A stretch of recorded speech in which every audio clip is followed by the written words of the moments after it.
Hello, YouTubers out there. This is Jerry Saravia of the movies. So, since this is the Halloween season of 2022, I thought it would be fitting to discuss certain horror films that became franchises. That is to say, several sequels, unwarranted, unnecessary, in my opinion, and probably should have been standalone films. So, let's see. Let's start off with The Omen, which was released in 1976, directed by Richard Donner. And mostly what I'm going to be talking about briefly are the endings of these films and how they pretty much were so solid that there was no need to continue the story. So The Omen is a perfect example, one of a few anyway, where you have Gregory Peck as the ambassador who takes his adopted child, Damien, into a church once he has discovered he's the Antichrist, and is ready to kill him with one of the daggers of Megiddo, I believe. And these daggers will kill the Antichrist. And he is almost ready to, and the kid says, "Daddy, don't, Daddy, don't." And the cops arrive. And this scene is chilling for a few reasons. One, you feel the tension. I mean, he's taking him into a church. He's ready to kill this kid. And he's pretty sure, as is the audience, that this kid is the Antichrist. The kid doesn't know it, of course. And as he's ready to stab him, the police arrive. And they say, "Put the dagger down," or something to that effect. And a shot is fired, and what you see is the projectile of the bullet in slow motion with the smoke emanating from the gun. And it's so perfectly realized that, I mean, you don't really see any gore. Barely any gore in this movie at all, really. And then it has that final scene of Damien at the funeral for his adopted father, the ambassador. And Damien turns around as the camera pans down to him. And he smiles. And it was such a chilling smile. And it's clear he will rise in politics. And that was kind of what was one of the chilling lines from that movie. And I thought, well, that's that. I mean, that really should have been the end. And when you see Damien, Omen 2, and the final conflict, also originally known as Omen 3, the final conflict, you wonder what was really the point of continuing this. Damien, Omen 2 has a couple of good scenes in it. But I found it mostly a mediocre effort, pretty bland. The kid wasn't all that interesting, now that he's a teenager in a military school, I believe. And there's one good scene, though, where one of the teachers at the school decides to quiz Damien, because he thinks Damien is so smart that he knows so much about history in general. So he tries to test him with different wars that have taken place. And what year did they take place? And Damien answers every single question. So even the teacher eventually just runs out of wars to discuss or certain, historical events. But other than that and of course the final conflict, which is just as bland, with blander than thou Sam Neill, there was no reason to continue this story. The Omen ended the story beautifully. It should have stayed as a standalone film. But two sequels didn't just follow. There was also a third called Omen 4, The Awakening, which I believe was made for television. Obviously not with the character of Damien, because Damien dies. Sorry to spoil it. These are all spoilers, by the way. At the end of the final conflict. And then there was a remake in 2006, as if anybody asked for that one. So, and it was not bland, but not necessary. You may as well just watch the original. It pretty much goes beat by beat with the original movie, wondering, once again, what are they going to do better that they think can be improved? So there was no reason for it. So that's The Omen. Now we move on to The Exorcist. Now, The Exorcist is a curious thing, because I think that viewers back then thought this was really the seminal horror film, at least of the early 70s.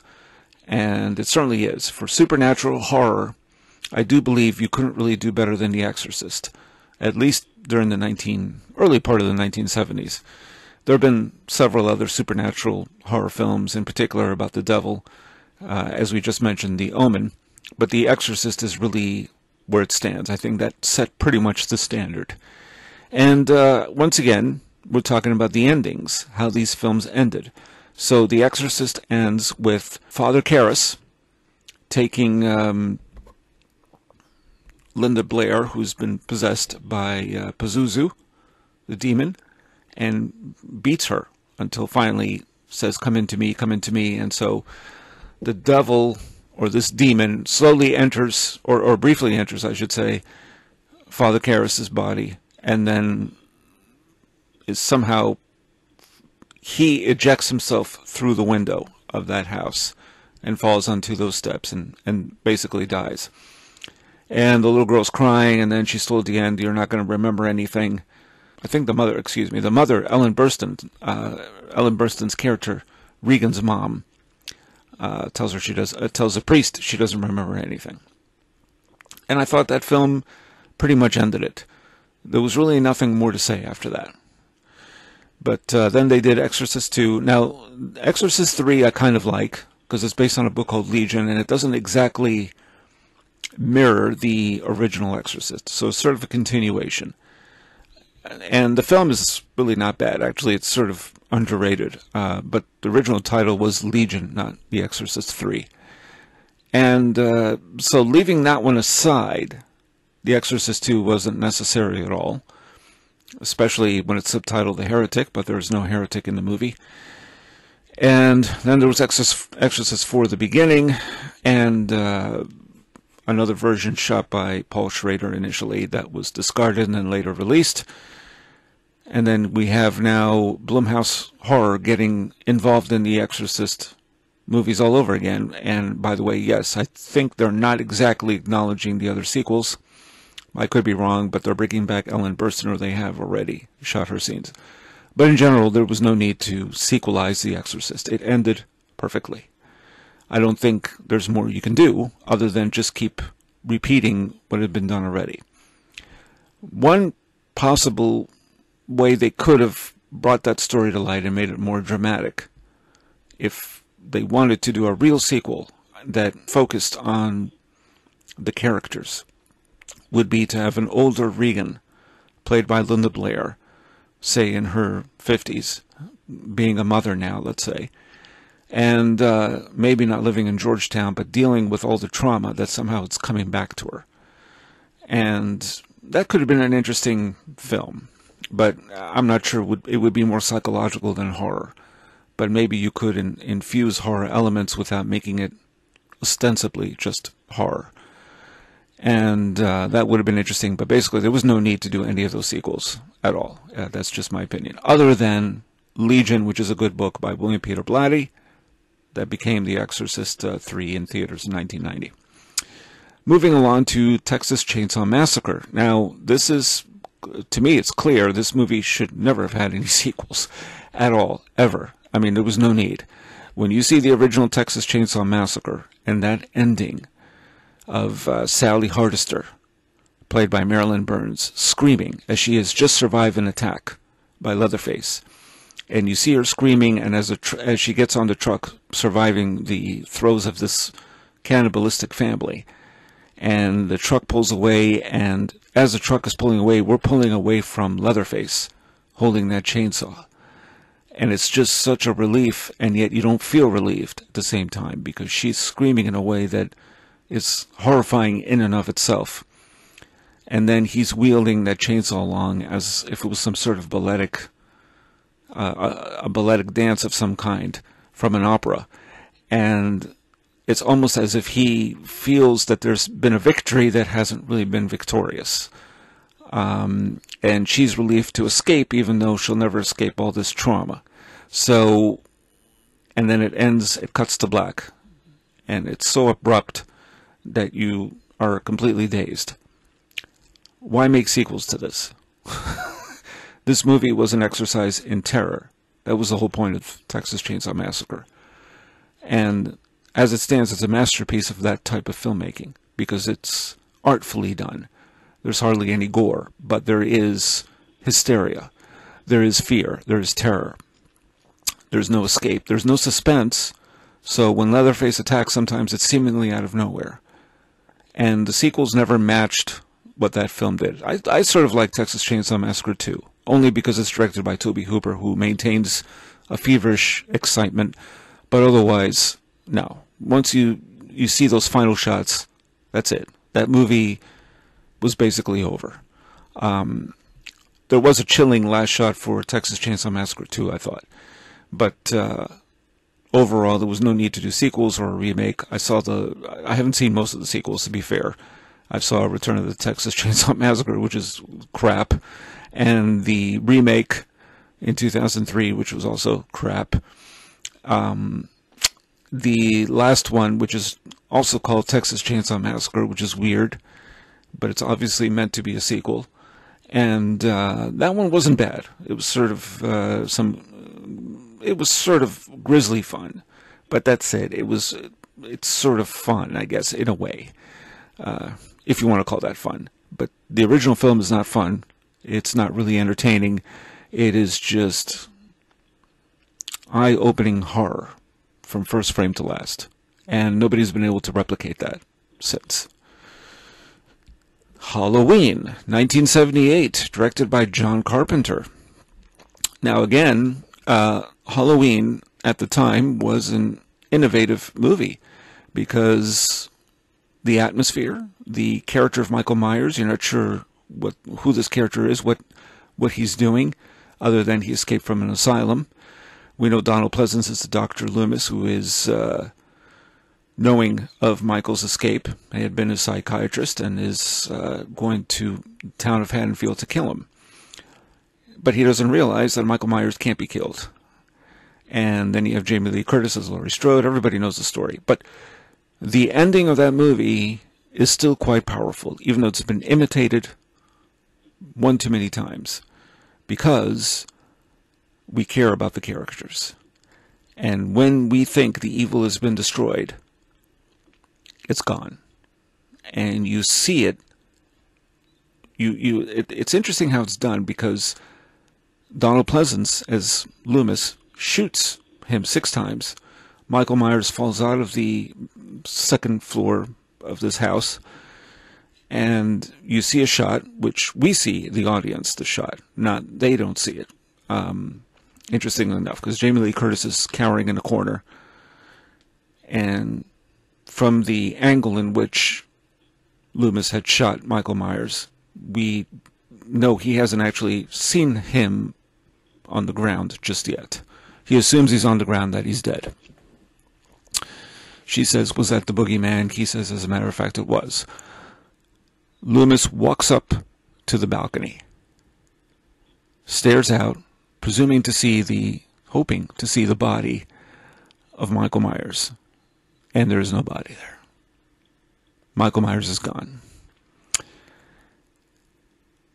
What's interesting about that sequence is a couple things. One, he looks up and he is aware that Michael Myers is the true personification of evil. That can only probably happen on Halloween night. So he's still out there. And what I took away from that when I first saw it, which was a network television premiere back in, I forget which year, what I took away from it was that he had imagined he would never be able to catch Michael Myers again. That was kind of what I took away from it.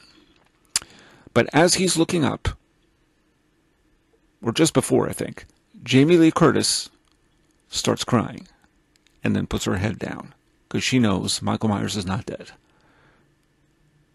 No sequels were necessary after this, because what you have to do is imagine what the scenario, what's going to happen after that, and you don't know, because Michael Myers is gone. And the first sequel, which isn't bad, but it's very bloody, Halloween 2, which came out in 1981, this was already more or less at the height of slasher pictures, with Friday the 13th and The Burning and so on. Not exactly a rehash of the original, but Michael Myers now is still pursuing Laurie Strode. And he goes to a hospital, and, well, you know the story if you've seen the movie. And the movie has a chilling last scene, I will say that. One can assume that Michael Myers is truly dead at the end of that movie. Of course, he never really was. But the point being that there was no need for that movie. So you could see it as, an entertaining sequel, I guess. But when you really think about it, there was no justification for it other than money. Money which John Carpenter and, at the time, who's no longer around, Deborah Hill, were both entitled to, because they didn't make enough money from the original Halloween, which is why they did the sequel for Universal.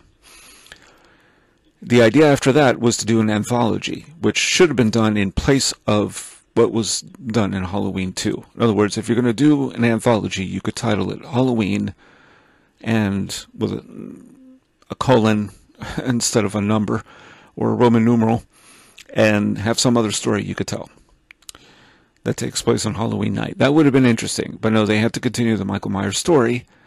And then with Halloween 3, Season of the Witch, which had no Michael Myers, they did sort of a semi-remake of Invasion of the Body Snatchers to a certain extent. And that movie didn't work, didn't register at the box office, so several years later they do Halloween 4, The Return of Michael Myers, and we've had Michael Myers ever since. We certainly have not had another sequel like Halloween 3, Season of the Witch, which, I don't know, I guess we can be grateful for that, but there are fans of Halloween 3. So there you go. But the original ended perfectly. There was just no need to continue that story. Only because, again, your imagination travels. Texas Chainsaw Massacre, you're left with the impression of a real terrifying experience. There are people, even to this day, who do reaction videos of that movie, and you can tell, many of them say, I don't think I could sit through that again. So the sequels just don't even come close to matching what that film did. The Omen is, of course, just my opinion, but I never care for the sequels. I don't think it works beyond the first film. And same thing with The Exorcist. They could have just left that alone. But I do appreciate William Peter Blatty's book Legion, and had he done other stories that were spin-offs in a way of exploring other characters, like Lieutenant Kinderman, which they do in the book Legion, then that would have been fine. At least you're using some imagination and not just trying to rehash the original, or do something that makes no sense, like The Exorcist 2. Or for that matter, Exorcist 4. Movies I don't recommend at all that you see. So there you have it. Those are my thoughts. So what do you think? Do you think these movies should have had several sequels or not? Or what are some of the sequels that you liked from these? I will say from the Halloween films, I sort of liked Halloween Kills and Halloween 2018, which is I guess how we're supposed to characterize that movie as a title, wasn't bad. The sequel is probably a little bit better. I will watch Halloween Ends because I've seen all the Halloween films. For one reason or another, I've always assumed that they should have stuck to the supernatural aspects, which they barely explored in any of the other ones. And H20 wasn't bad, although it's a little mediocre, but, And I think I already mentioned Chainsaw Massacre. So, but anyway, let me your thoughts. What sequels work for you? What didn't? Or which ones do you agree with? Are you in agreement with me as far as being that should have been standalone films? And if you like what you hear, please subscribe and like my video, and I'll be sure to do more. I don't know if I think this Halloween season I will talk about a film called Scary Stories, which is based on some books, I believe, from the 70s, if not the 80s, that I've seen before, but I want to definitely discuss that film, and maybe something else for Halloween time. But let me your thoughts, and I guess that's all I got to say. And this is Jerry Saravia at the Movies, signing off.